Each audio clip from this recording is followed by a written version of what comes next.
Bismillahirrahmanirrahim. Assalamualaikum warahmatullahi ta'ala wabarakatuh. Salam dan bahagia.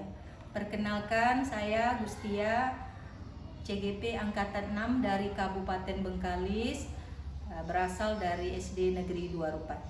Di sebelah saya telah hadir Ibu Zuraida Siregar, SPD MPD, Kepala Sekolah SMP Negeri 4 Rupat, dan juga pengajar praktek angkatan 7 ya Bu ya, dari Kabupaten Bengkalis. Assalamualaikum Bu. Waalaikumsalam. Gimana kabarnya hari ini Bu? Alhamdulillah sehat seperti biasa melaksanakan aktivitas. Alhamdulillah. Terima kasih karena Ibu sudah bersedia saya wawancara. Mungkin dalam wawancara ini pembahasan kita akan fokus kepada keterampilan seorang pemimpin dalam mengemban salah satu perannya, yaitu mengambil keputusan, khususnya pada kasus-kasus yang berkaitan dengan nilai-nilai kebajikan atau etika. Selanjutnya nanti keputusan-keputusan yang diambil baik secara langsung ataupun tidak menentukan arah dan tujuan suatu institusi atau lembaga, serta menunjukkan nilai-nilai atau integritas dari institusi tersebut. Pada akhirnya berpengaruh kepada mutu pendidikan yang didapat oleh siswa-siswa kita. Dan unsur-unsur apa saja yang dibutuhkan dalam menjalankan pengambilan keputusan, dilema etika sebagai seorang pemimpin. Dalam kesempatan ini saya mengadakan wawancara dengan pimpinan Kepala Sekolah SMP Negeri 4 Rupat tentang praktek pengambilan keputusan selama di sekolah beliau. Hasil wawancara ini nanti Bu akan saya analisis berdasarkan konsep-konsep yang telah saya pelajari di modul 3.1, dan hasil analisis ini akan saya jadikan refleksi atas praktek pengambilan keputusan dilema etika di sekolah saya maupun mungkin bagi sekolah-sekolah yang berada di lingkungan kita. Bagaimana Bu? Bisa kita mulai? Insya Allah coba. Baik, mungkin yang pertama ya Bu, selama Ibu bertugas kira-kira berapa tahun Ibu? Sudah 3 tahun lebih lah. Nih, bagaimana Ibu mengidentifikasi kasus-kasus yang merupakan dilema etika atau bujukan moral? Kita sebagai pimpinan di sebuah institusi yang dalam hal ini adalah sekolah, sering tentunya menghadapi permasalahan atau kasus-kasus atau dilema ya, yang selalu terjadi mungkin tidak kita sengaja atau tidak kita inginkan. Nah, untuk mengidentifikasi kasus-kasus atau situasi-situasi yang merupakan dilema etika maupun bujukan moral, kita harus mengetahui dulu sebenarnya dilema etika itu apa. Nah, dilema etika itu kadang ada suatu situasi atau keadaan di mana kita harus memilih di antara dua ketentuan yang kedua-duanya itu benar. Sedangkan bujukan moral itu adalah situasi atau keadaan yang harus kita pilih yang memang sudah jelas mana benar mana salah.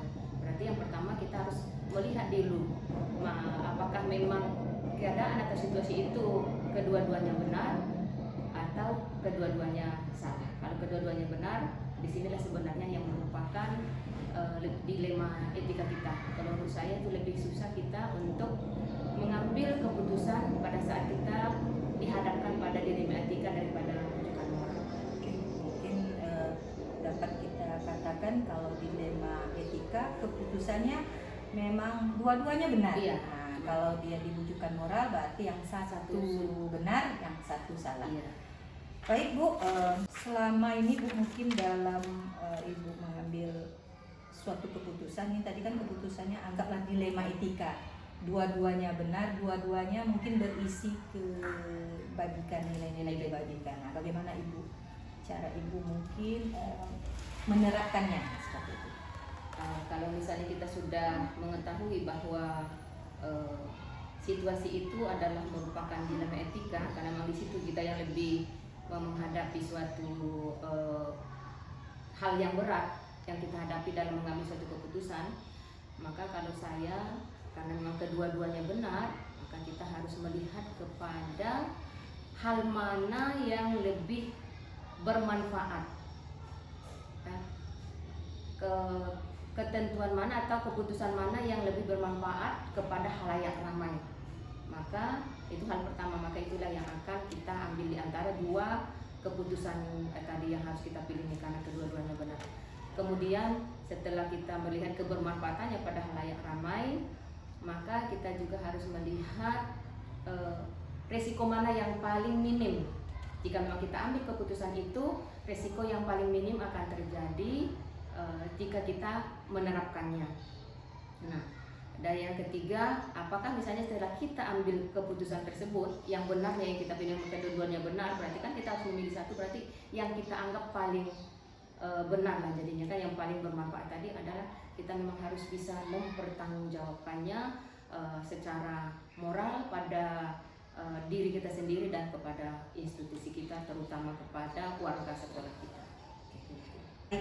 Langkah-langkah nih, kalau udah mungkin ada istilahnya tadi pilihannya Bu ya. Nah, sekarang langkah-langkah prosedur seperti apa yang biasanya yang bisa Ibu lakukan untuk menerapkan ini? Setelah kita mengambil suatu keputusan tadi kan, bahwa yang kita pilih adalah keputusan A misalnya, maka langkah-langkah yang harus kita buat adalah yang pertama adalah dengan menerapkan 9 pengujian, kemudian melaksanakan atau melakukan 4 paradigma dan mencari 3 resolusi. Nah, di mana nanti dari sebenarnya di 9 pengujian itu, di dalamnya itu sudah ada 4 paradigmanya dan 3 resolusinya. Nah, tentu langkah-langkahnya itu harus kita lihat. Yang pertama, mana yang nilai-nilai yang bertentangan. Tentu yang nilai-nilai bertentangan itu akan kita singkirkan. Kemudian orang-orang mana yang akan terlibat di dalamnya.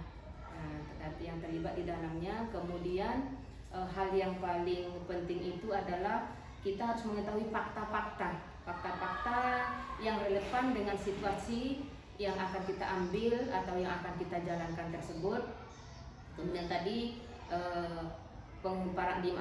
paradigma kebenaran tadi kan, 4 paradigma itu kebenaran itu kan, mana yang lebih tentu antara individu dengan kelompok, antara jangka panjang dengan jangka pendek, kemudian antara kesetiaan dan kejujuran. Nah, nanti disitulah akan kita lihat, kita ujikan dulu langkah-langkahnya itu semua. Kemudian tentunya di akhir kita harus membuat refleksi. Jadi seperti itu dulu, yang karena memang kadang tidak langsung 9 pengujian itu dapat kita laksanakan, tapi yang jelas step-stepnya itu mudah-mudahan dapat kita laksanakan seperti itu. Mungkin istilahnya bahasanya tadi Bu ya, awalnya kita kenali dulu dia. Iya. Dilema atau tadi iya, betul. Kemudian siapa yang terlibat tadi, seperti yang dikatakan Ibu, siapa yang terlibat? Karena mungkin setelah itu kita akan mengadakan pengujian, dia benar atau salah. Iya. Istilahnya sudah adakah paradigma yang seperti yang Ibu betul. sampaikan itu apa saja, mungkin istilahnya apakah itu antara individu dengan kelompok, antara rasa keadilan dengan rasa kasihan, seperti itu ya Bu ya. Mungkin cukup menarik ya Bu. Nih Bu, dari mungkin 9 ini kan kita tidak semuanya nih tadi seperti Ibu katakan. Mungkin ada bagian-bagian yang menjadi fokus ya Bu ya. Nih Bu, dari hal-hal yang mungkin yang Ibu sampaikan tadi, selama ini dalam Ibu mengambil keputusan ini, sebuah keputusan Ibu itu dianggap efektif itu seperti apa gitu menurut Ibu? Dalam tadi kan, di dalam menerapkan 9 pengujian tadi kan ada yang namanya resolusi. Nah, kita ketahui bahwa dalam mencari resolusi dari sebuah keputusan itu, kadang kita kan ada pemikiran-pemikiran kita. Yang pertama, kita berpemikiran kepada hasilnya. Itu sering disebut orang dengan berbasis akhir atau in base thinking. Kemudian ada kita melihat kepada berbasis peraturannya. Apakah keputusan yang kita buat itu sudah sesuai dengan peraturan, sudah sesuai dengan regulasi, ataupun aturan-aturan, bukan hanya aturan yang bersifat kepemerintahan, tapi aturan-aturan atau etika-etika yang sudah kita terapkan di sekolah kita. Dan yang terakhir adalah bersifat rasa. Nah, apakah yang kita putuskan itu sudah sesuai dengan rasa keadilan atau bukan hanya untuk diri kita sendiri tapi juga kepada orang lain, dengan menimbangkan bahwa jika keputusan itu dialihkan ke kita, bagaimana dampaknya. Nah, dari ketiga resolusi ini tadi, maka kalau saya lebih cenderung kepada pemikiran berbasis akhir, invest thinking. Karena bagaimanapun segala sesuatunya itu adalah tujuan akhir kita adalah kebermanfaatannya. Nah, memang kita tidak juga bisa menyepelekan tentang peraturan-peraturan. Tapi kadang kan yang lebih penting adalah pada akhirnya keputusan kita ini akan dibawa kemana dan keputusan kita itu berdampak bagaimana. Nah, berdampak bagaimana jika memang harus bersinggungan sedikit dengan peraturan yang tidak sangat urgen, yang tidak sangat fatal, maka kita bisa menjalankan sebuah keputusan itu hanya melihat kepada tujuan akhir atau kebermanfaatan yang akan kita ambil keputusan tersebut atau yang kita laksanakan itu. Jadi pada akhirnya kalau prinsipnya kesimpulannya bahwa saya lebih berpegangan kepada pencarian resolusi atau penyelesaian sebuah keputusan itu adalah berdasarkan kebermanfaatannya atau tujuan akhirnya, seperti itu. Selama ini Ibu menjalankan udah 3 tahun ya tadi ya Bu ya, dalam mengambil keputusan. Nih hal-hal apa saja mungkin yang menjadi tantangan buat Ibu nih dalam mengambil keputusan untuk kasus-kasus dilema etika, karena tadi kadang kita sampaikan untuk kasus-kasus dilema etika ini kan agak sedikit sulit seperti itu Bu ya. Mungkin tantangan apa mungkin Bu? Tantangan ya kalau misalnya dalam mengambil keputusan yang dilema etika ini, tantangan yang paling berat adalah bagaimana kita menentukan atau memilih dua keputusan tadi, karena kedua-duanya benar. Bagaimana kita memutuskan bahwa yang inilah yang benar.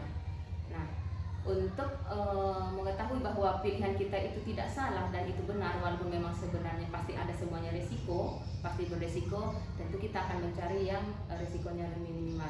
Maka tantangan yang paling berat adalah bagaimana untuk mengidentifikasi bahwa keputusan inilah sebenarnya yang paling tepat, dan supaya tidak terjadi penyesalan di belakangnya. Kalau misalnya kan tidak kita pertimbangkan dengan tepat, tentu akan ada penyesalan nanti di belakangnya.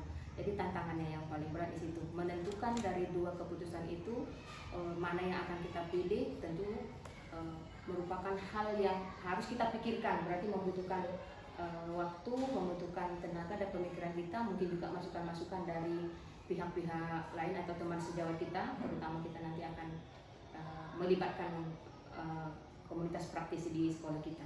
Jadi seperti itu. Tentunya hasil akhirnya tentu kepada anak, seperti itu ya Bu ya. Baik, mungkin ini Bu, kira-kira nih kalau di sekolah Ibu nih, apa punya mungkin jadwal atau mungkin tempat khusus atau mungkin sistemnya spontan gitu Bu kalau Ibu dalam memutuskan suatu keputusan? Dalam mengambil suatu keputusan, kalau saya situasional. Jika memang keputusan itu memang harus diambil saat itu karena dia bersifat yang urgen, misalnya apakah dia berkaitan dengan siswa kita atau berkaitan dengan guru kita dan teknik kita, pada saat itu juga saya akan mengambil keputusan, tapi tetap dengan berembuk dengan hanya kelompok kecil, misalnya wakil kepala sekolah atau bagian-bagian tertentu yang memang berhubungan dengan permasalahan yang akan kita putuskan tadi. Jadi situasional. Yang kedua, jika memang masalah itu, keputusan yang harus kita ambil itu memang belum dalam waktu yang sangat dekat, maka biasanya akan saya bawa ke forum rapat. Baik Bu, mungkin dalam Ibu memutuskan ini adakah seseorang atau mungkin faktor-faktor apa yang mempermudah Ibu dalam mengambil keputusan? Faktor ya yang mempermudah kita dalam mengambil keputusan itu, yang pertama adalah keterbukaan dan komunikasi dengan berbagai pihak, terutama tentunya adalah teman sejawat kita, warga sekolah. Kalau misalnya pihak yang lain seperti komite ataupun pengawas pembina, itu kan kita tidak bisa mendatangkan mereka setiap saat ke sekolah kita. Maka faktor yang sangat mendukung bahwa pada saat saya mengambil keputusan itu adalah komunikasi dan keterbukaan, di mana pada saat saya misalnya ingin memutuskan sesuatu, saya berunding dan teman-teman guru itu semuanya berani memberikan pendapatnya, sekalipun nanti mungkin pendapatnya itu tidak bisa saya laksanakan, tapi mereka tetap memberikan dan mereka tidak merasa berkecil hati jika memang saran atau masukan dari mereka itu tidak juga dapat saya terapkan. Bagaimanapun kan sebagai pimpinan di sekolah, kita kan memang berkewajiban untuk menerima saran, masukan dan segalanya. Tapi kan keputusan akhir tetap pada kita, karena secara kedinasan kita yang akan mempertanggungjawabkannya. Namun seperti itu, walaupun hasil akhirnya kita yang memutuskan karena kita yang mempertanggungjawabkan, tapi faktor yang paling sangat membantu saya dalam membuat keputusan itu adalah masukan, saran dari teman-teman sejawat, terutama Pak Wakil dan guru-guru senior, seperti itu biasanya.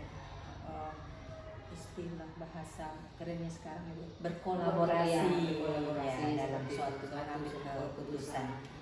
Sangat bagus sekali ya Bu ya. Dari semua yang telah disampaikan tadi Bu, mungkin pembelajaran apa yang bisa kita petik nih Bu dari mungkin tadi hampir 15 menit kita ngobrol ya, mengambil ya dalam kita mengambil suatu keputusan, terutama untuk kasus-kasus dilema etika gitu. Selama ini walaupun saya baru 3 tahun di tempat bertugas, bahwa sebenarnya dalam mengambilan keputusan itu selama ini yang saya laksanakan itu sudah saya laksanakan, maka pembelajaran yang saya ambil adalah yang pertama, bahwa kita sebagai seorang pemimpin hendaknya memahami nilai-nilai yang ada di sekolah kita, terutama nilai-nilai yang telah tertuang dalam visi sekolah kita yang sudah kita rinci di dalam misinya. Pertama itu berarti kita harus memahami keseluruhan nilai-nilai yang sudah kita tuangkan dalam visi misi kita itu. Nah, yang kedua, bahwa sebagai seorang pemimpin tentunya kita harus mempunyai kepribadian. Nah, ini yang paling sangat sukar menurut saya Bu Agul, memiliki kepribadian dan kinerja yang baik dalam melaksanakan tugas. Apalagi saya kan masih PLT, kadang masih terbagi 2 dalam tugas itu, ya, sehingga kita mungkin belum juga bisa dapat melaksanakan tugas secara baik. Tapi saya selalu berusaha untuk dapat berkinerja baik, terutama di kepribadian ini. Di kepribadian kita bagaimana menempatkan bahwa guru-guru kita itu adalah teman sejawat kita, tempat kita berbagi, tempat kita berdiskusi, bukanlah bawahan kita. Kalau saya seperti itu. Kemudian yang ketiga, bahwa pelajaran yang dapat saya ambil, bahwa apapun keputusan yang saya ambil, andai pun itu masukan dari teman sejawat, masukan dari komite atau masukan dari pihak manapun, saya harus memutuskannya dengan betul-betul agar hal itu dapat saya bertanggungjawabkan. Karena artinya di sini bagaimana pembelajaran yang saya peroleh adalah bagaimana saya harus bertanggung jawab penuh terhadap keputusan yang telah saya buat itu.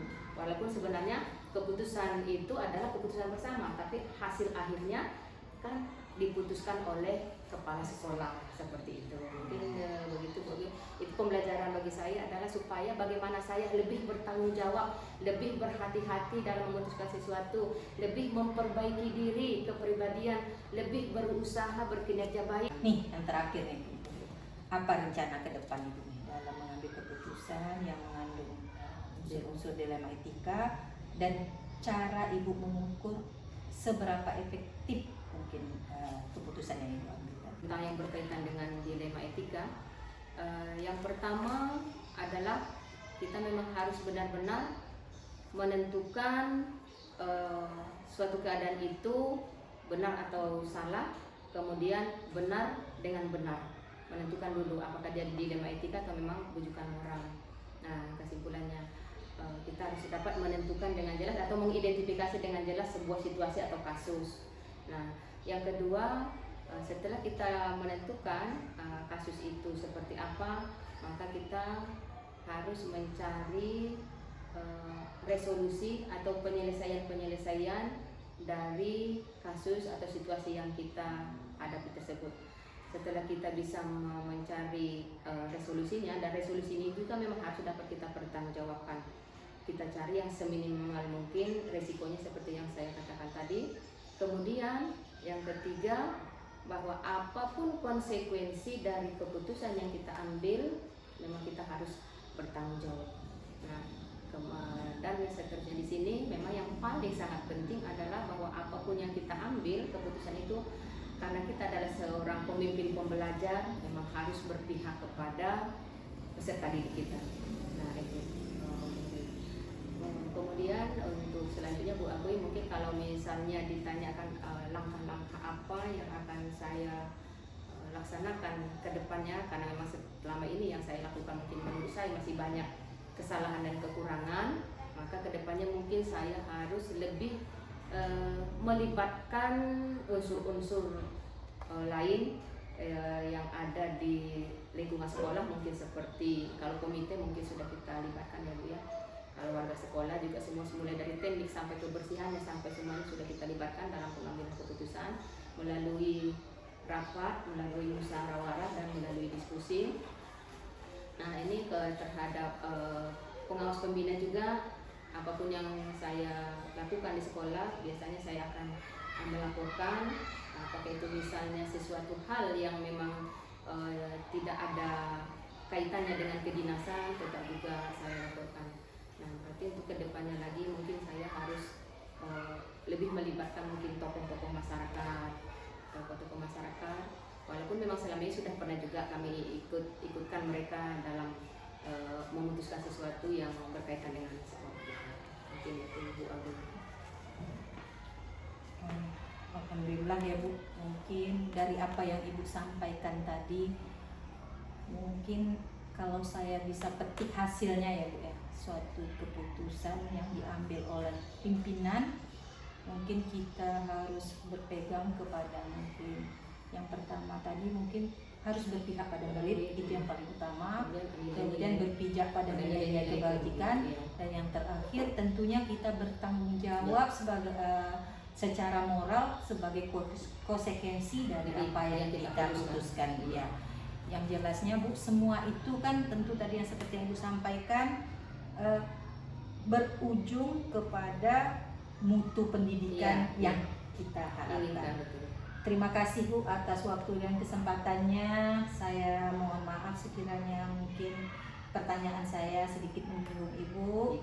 Ya, terakhir pada kesempatan ini saya selaku CGP mohon maaf sekiranya apa yang saya sampaikan tidak pada tempatnya. Saya tutup dengan wabillahi taufiq wal hidayah. Wassalamualaikum warahmatullahi taala wabarakatuh. Salam dan bahagia.